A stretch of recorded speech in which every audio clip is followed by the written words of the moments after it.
Violi con Bocchi, e la prima linea è formata da Royer, Gega e Ceccato. In panchina Gatto, Bonfiglio, Appia, Maso, Van Vuren, Semenzato, Sperandio e Benvenuti. L'arbitro di questo incontro è Liperini di Livorno. Attenzione perché c'è già la meta della formazione ospite. È iniziato male questo incontro, purtroppo Federico. Salita non fa mai piacere, anche perché psicologicamente ti potrebbe bloccare.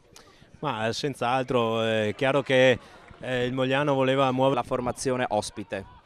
Intanto attenzione perché c'è subito la possibilità di portarsi in avanti con Boni, ancora con Endrizzi, con Cecchinato che deve liberare il pallone. Nuovamente Endrizzi cerca la percussione centrale, la formazione moglianese, ancora con Endrizzi che a largo ha trovato un buon incrocio. La formazione Mogliano prova con una nuova piattaforma proprio nei pressi dei pali. Ancora Endrizzi per Pavan che prova a portarsi in avanti, ancora per Barò che allarga il gioco per Gega e può andare in meta il numero 8, vediamo se viene data, vale a dire Alvorsen. Non ancora, proprio siamo a pochissimi centimetri. Comunque cerca nuovamente con Cicchinelli e vediamo cosa succede, si riprenderà dai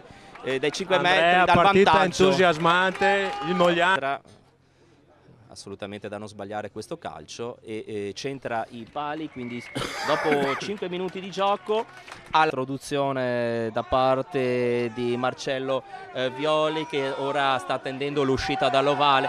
Ci sono le spinte, la spinta continua e c'è il fallo che ha la possibilità quindi di portare sul 10-3 la formazione ospite e mi sembra che infatti sia così. sarebbe fondamentale. E il pallone è recuperato, eccola qui la cassaforte con laterale, dovrebbe essere forse un'entrata laterale di un giocatore del Calvisano, infatti invece non segnalata all'arbitro. Esce con l'ovale, se non sbaglio dovrebbe essere Bocchi, il numero 4, c'è l'aiuto, vediamo, di Cicchinelli e c'è comunque questo calcio di punizione, questa punizione, qualcuno grida anche al giallo. Silenzio qui a Mogliano, parte Barò e centra i pali e quindi siamo sul 6-10, il canale giusto, il pallone recuperato dal Mogliano, meglio mantenuto dal Mogliano, con questo tentativo da parte del Calvisano di mettere pressione sui portatori di palla, c'è fuorigioco. Probabilmente è partito un po' troppo oltre, diciamo, l'ultimo uomo della RAC. I giocatori cercano anche, evidentemente quelli di Calvisano, di mettere pressione. Attenzione a questo intercetto, purtroppo la frittata è fatta e la meta del Calvisano. La meta del Calvisano quando siamo giunti al 38. Mur che calcerà, vediamo, si alzano le bandierine dei due guardeline. Tutti giocatori interessanti, tipo Van Vuren potrebbe essere un cambio importante, Semenzato lo stesso, Appia lo stesso. Per quanto riguarda il Mogliano ce n'è bellissimo. Attenzione che c'è Vanzile che ha la possibilità di andare in meta ed è meta! Se lo merita Tommaso Boni, se lo merita, ha fatto un numero interessantissimo, veramente. Ha fatto un offload a contatto, ha dato continuità al pallone, è entrato Vanzil a tutta velocità per il francese Aristide Barot. Parte l'ovale, mi pare che ci siamo, proprio al fil di palo è entrato l'ovale, grandissima questa trasformazione. E mi sa che questa volta è entrato, Violi, quindi hanno deciso di cambiare evidentemente il calciatore e ha trovato appunto Violi la via dei pali. Dicevi, Federico, scusami? No, niente, ci sono stati mamma mia, in questo caso c'era uno in avanti probabilmente. sì. Scusate, ma non l'ho commentato, ma era così evidente che Niente. E stiamo in attesa di vedere se arriverà questo calcio di punizione trasformato dalla formazione di casa. Infatti così con il piede di Barò nella giornata di sabato si sono giocate altre due partite. Il Petrarca Padova ha vinto a Roma contro la Lazio per 11-6 e il Viadana ha vinto 46-0 contro i Cavalieri. Intanto c'è un giallo se non sbaglio Ferraro, per il numero 2, e quindi quando siamo giunti a quanto riguarda il Calvisano era uscito Salvatore Costanzo ed era entrato Elia Violi con il numero 23.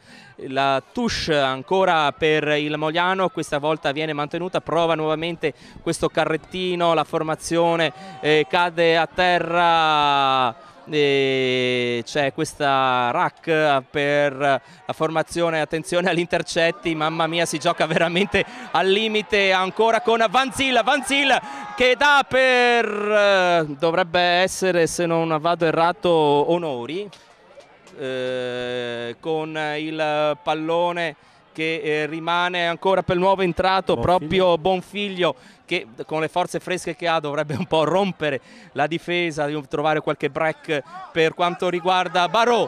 Barò prova da solo, viene placcato, è isolato, si rialza, una serie di tentativi da Barò e ancora il tentativo riuscito da parte di Cega. No.